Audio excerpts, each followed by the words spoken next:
함께 나눌 말씀은 디모데후서 3장 1절에서부터 9절까지의 말씀입니다. 디모데후서 3장 1절에서부터 9절까지의 말씀, 우리 한 절씩 교독하고 마지막 절은 함께 읽도록 하겠습니다.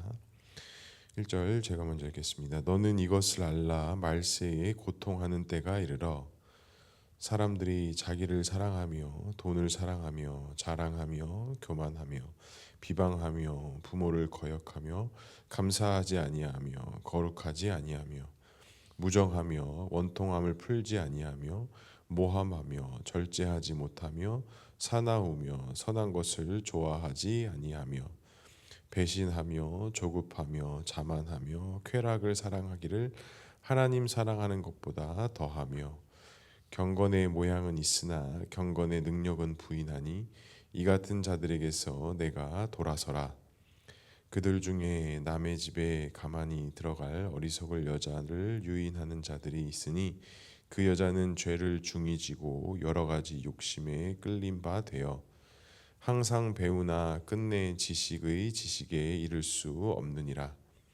얀네와 얀브레가 모세를 대적한 것 같이 그들도 진리를 대적하니 이 사람들은 그 마음이 부패한 자요 믿음에 관하여 버림받은 자들이니라. 함께 읽겠습니다.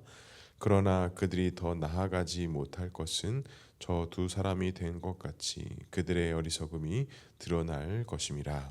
아멘. 오늘도 말씀과 기도의 자리에 나오신 성도님들을 사랑하고 축복합니다. 본문의 말씀을 통해서 또 주님의 귀한 음성 듣는 시간 되기를 소망합니다. 하나님께 구원받고 헌신된 성도들에게서 여러 가지 나타나는 열매들이 있습니다. 그 중에서 열매들이 여러 가지들이 있는데 또 그 중에 한 부분을 살펴보자면 하나님을 인격적으로 만나고 예수를 나의 구주로 영접한 사람들의 특징적인 모습을 보게 되면 자기 중심적인 삶에서 자기 중심적인 삶이 아닌 하나님 중심적인 삶을 살게 된다라는 것입니다. 그렇기 때문에 주님을 인격적으로 만난 사람들의 삶의 열매들을 보게 되면 이전에 내줄 수 없었던 열매들이 그 예수님을 인격적으로 만난 이후에 열매 맺는 것들을 볼 수가 있습니다. 그 이유는 자기 중심적으로 살던 사람이 그 자기 중심적인 삶을 내려놓고 하나님 중심적인 삶을 살아가는 그 원동력에서부터 나는 열매들이기 때문에 결국 그것들은 이전에 찾아볼 수 없었던 열매들이라고 알 수 있습니다. 하지만 오늘 바울은 디모데에게 마지막 가르침이라는 부분을 통해서 이제 말세에 나타나는 여러 가지 모습들 또 그런 현상들 사람들에 대한 이야기들을 담고 있습니다. 그래서 2절부터 4절까지 보면 우리가 가지고 있는 여러 가지 부정적인 요소들을 가지고 있는 사람이 할 수 있는 부정적인 요소들을 쫙 나열을 합니다. 자신을 사랑하고 돈을 사랑하고 자랑하고 교만하고 비방하고 부모를 거역하고 감사하지 아니하고 무정하고 원통함을 풀지 아니하고 모함하고 절제하지 못하고 선한 것을 좋아하지 않는다라고 이야기를 합니다. 결국에는 이와 같은 모습들은 자기중심적인 삶이 강한 사람들에게서 주로 나타나는 특징적인 모습이다라고 할 수 있습니다. 자기가 세상의 중심에 있다 보니 모든 그 바라보는 눈이 자기로부터 시작이기 때문에 자신을 사랑하고 돈, 자랑, 교만, 비방 이러한 모든 것들이 그에 나타나는 열매들이라는 것이죠. 이를 통해서 우리가 알 수 있는 건 또 뭡니까? 나 중심이 아니라 하나님 중심으로 사는 사람들에 나타나는 과연 무엇일까? 우리가 성령의 9가지 열매를 통해서도 알 수 있지만 오늘 바울이 이야기한 것과는 반대되는 열매들이 우리가 하나님 중심으로 사는 사람들의 특징적인 모습이라고 할 수 있습니다. 근데 그 중에서도 자기 중심적으로 사는 사람들의 가장 큰 특징은 뭐냐? 4절 하반절에 보니까 하나님 사랑하는 것보다 더하며 라고 이야기합니다. 그러니까 이 모든 것들을 하나님 사랑하는 것보다 더하는 자가 자기중심적인 삶의 태도를 보이는 자들이라는 것을 볼 수 있습니다. 그러면서 이제 5절에는 우리가 너무나도 잘 알고 있는 말씀이죠. 경건의 모양은 있으나 경건의 능력을 부인하니 이 같은 자들에게서 내가 돌아서라라고 말씀하고 있습니다. 그러고 보니까 디모데가 앞으로 에베소 교회에서 사역을 하는 데 있어서 어떻게 보면 자기 중심적인 리더의 모습이 아니라 하나님 중심적인 삶을 살아야 되는 어떤 그런 덕목이 있어야 됐을 거예요. 그렇기 때문에 바울은 마지막으로 그 디모데에게 말하는 것이 경건의 모양은 있으나 경건의 능력을 부인하는 이런 자들이 되는 것이 아니라 경건의 능력과 또한 경건의 능력을 소유하는 자가 되어야 한다라는 것을 이야기합니다. 그런데 여기서 말하는 이제 능력이라는 것은 어떤 표면적으로 드러나고 순간적으로 나타나는 그런 능력이 아니라 여기서의 능력은 성도들의 삶, 즉 하나님께 구원받은 자들의 삶에서 나타나는 힘을 여기서 능력이다라고 표현합니다. 그러니까 단어적에서 오는 능력이라는 것이 뭔가 영향력이 한 번에 막 팍 있고 저렇게 팍 있는 그런 능력을 말하는 것이 아니라 성도들의 일상의 삶과 삶 속에서 묻어나오는 그런 하나님의 어떤 역사, 하나님의 어떤 은혜, 하나님의 인도하심을 나타내는 것이 능력이다라고 이야기합니다. 그러니까 경건의 능력이라는 것이 막 눈을 혹하게 하고 귀를 혹하게 하는 그런 능력을 말하는 것이 아니라 경건의 능력이라고 했을 때는 그 성도들의 일상의 삶에서 드러나는 하나님의 은혜, 하나님의 능력을 이야기하는 것입니다. 그리고 여기서 또 앞에 보면 경건이라고 했습니다. 경건의 모양이라고 했는데 이 경건이라는 것은 거룩함, 경외, 믿음, 그러니까 하나님에 대한 어떤 헌신적인 사랑과 어떤 헌신적인 순종을 포함하고 있는 의미가 바로 여기서 경건이다라고 말씀하고 있습니다. 그러니까 경건의 모양은 있으나 경건의 능력을 부인 이렇게 말한 것을 보게 되면 이러한 자들은 뭡니까? 하나님을 사랑하고 하나님 앞에 순종하는 마음의 모양들은 있는 것 같으나 그것들을 삶에서 나타낼 수 있는, 삶에서 순종할 수 있는 그 힘이 그들에게는 없다라는 것입니다. 그러니까 자기 중심적인 사람들은 모양은 갖출 수 있고 외형은 있을 수 있으나 결국에는 그러한 능력을 삶에서 나타내는 열매는 없는 자들이다라는 것이 오늘 바울의 이야기합니다. 그러면서 바울은 디모데에게 그들에게서 돌아설 것을 명령하고 있는 것입니다. 그런데 왜 바울이 이런 이야기를 했을까요? 6절에 보니까 그들 중에 남의 집에 가만히 들어가 어리석은 여자를 유인하는 자들이 있으니 그 여자는 죄를 중히 지고 여러 가지 욕심에 끌린 바 되어라고 이야기합니다. 그러니까 이 당시에 에베소 교회에 있었던 어떤 거짓 교사들의 사람들을 좀 바울은 지칭했던 것 같습니다. 그러니까 교회가 세워지고 말씀의 터 위에 그리스도의 터 위에 주님을 중심으로 한 교회와 성도들이 유지가 되어져야 되는데 그 거룩한 주의 성전과 공동체에 자기중심적인 태도를 가지고 있는 거짓 교사들이 자리를 잡고 있다 보니 수많은 성도들이 그들에게 영향을 받고 그들의 어떤 가르침과 흐름 속에 어떤 교회와 성도들이 마음을 뺏기지 않았을까 생각을 합니다. 그래서 오늘 바울도 디모데에게 분명히 말씀하는 게 이러한 자들이 있고 이러한 것들이 있으니 너희는 그들에게서 반드시 돌아서서 하나님 중심, 주님을 중심으로 한 삶을 살아야 한다라고 말씀하고 있습니다.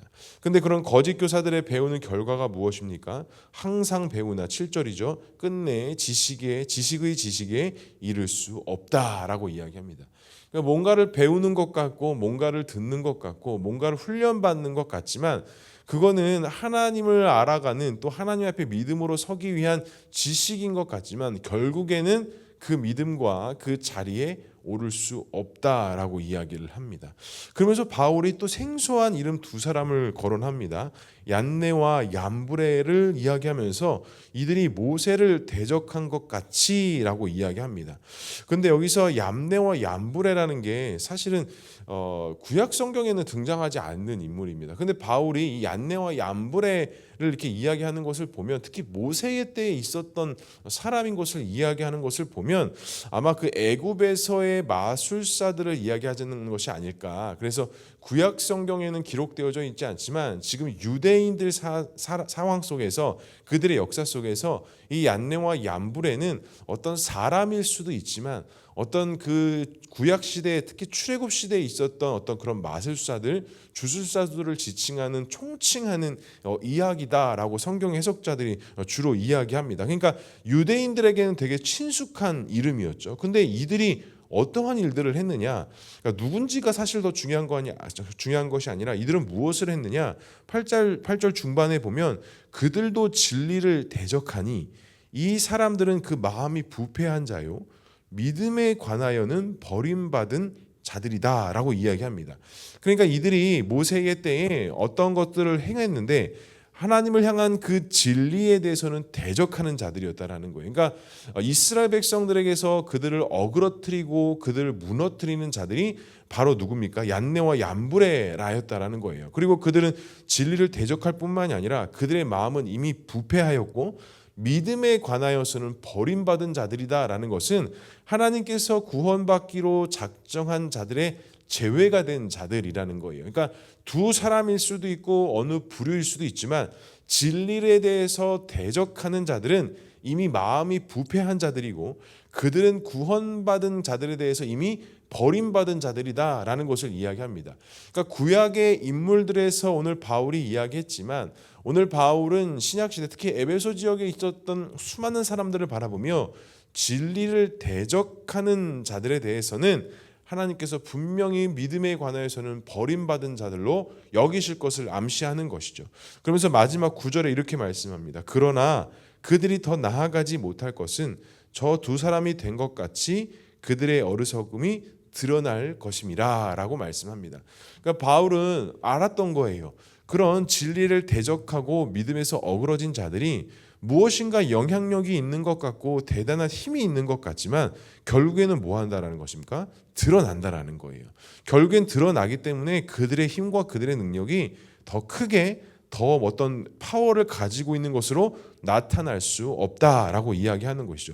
저는 오늘 이 말씀을 묵상하면서 왜 바울이 이런 근거를 확신을 가지고 이야기할 수 있었을까라고 이야기를 해보니까 여지없이 바울은 자신의 경험과 자신이 뼈저리 느꼈던 것에 대한 확실함이 있었기 때문에 이와 같은 말을 할 수 있었다라는 것입니다. 바울은 율법에 대해서 정말 누구보다도 잘 아는 자였습니다. 하지만 어떻습니까? 그가 율법에 있긴 했으나 진리를 대적하는 자가 아니었습니까? 바로 예수 그리스도를 대적하고 예수 그리스도를 인정하지 않는 어떤 그런 율법의 교사로서 예수 그리스도를 대적하는 진리를 대적하는 자였어요. 근데 그가 어떻습니까?